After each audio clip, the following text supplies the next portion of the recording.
I'm Holly Smith, speaker with Proven Way Ministries, author of Cracked Pots, Allowing God to Turn Your Flaws into Blessings. I'm going to speak on sibling relationships. I was born the middle child in a very capable family. My family cared about achievement. My brothers and sisters knew exactly what they were going to do, and they had the talent to do it.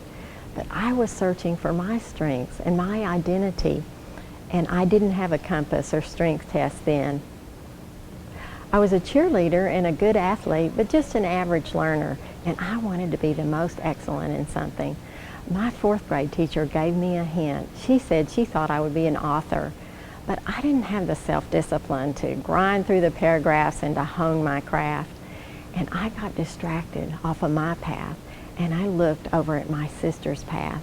She was a scholar and later became a lawyer and senior executive of her office. And I tried to keep up with Joni, and it was impossible. I felt so insecure and inadequate.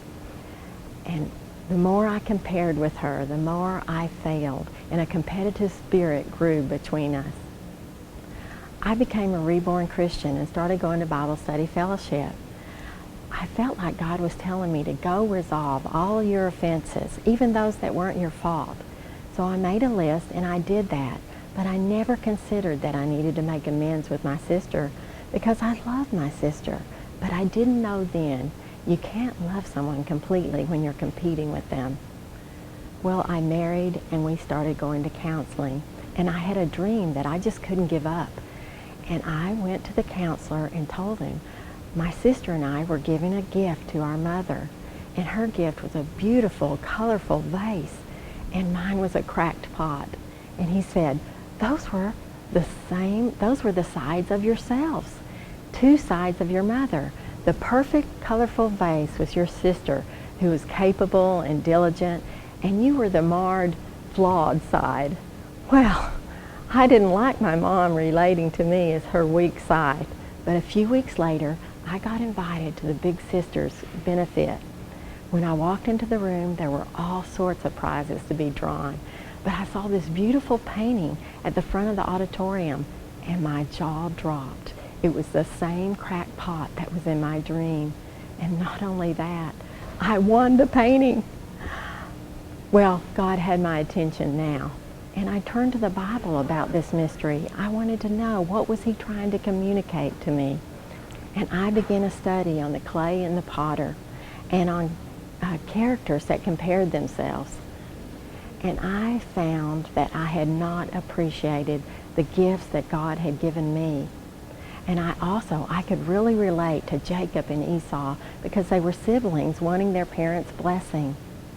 Shortly after that, God revealed my mission to me, and I could not wait to tell my sister.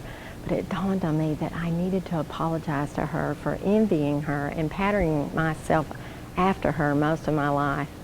And when I confessed that to her, to my surprise, she also said she had been jealous of some of my gifts and talents. We were just vying for our parents' attention. In that moment, my biggest rival turned into my greatest cheerleader. We went to Santa Fe last summer together, and we went into an art museum, and we saw this pot across the room that was beautiful. And the story was that when the potter was making this, it exploded in his hands and into 100 pieces. And instead of throwing away the pieces, he glued them back together and refired them and reassembled them. And I realized he had done that in my life too. He had broken off pretense, and he had glued all the pieces of my relationships back together to reflect his genuine love.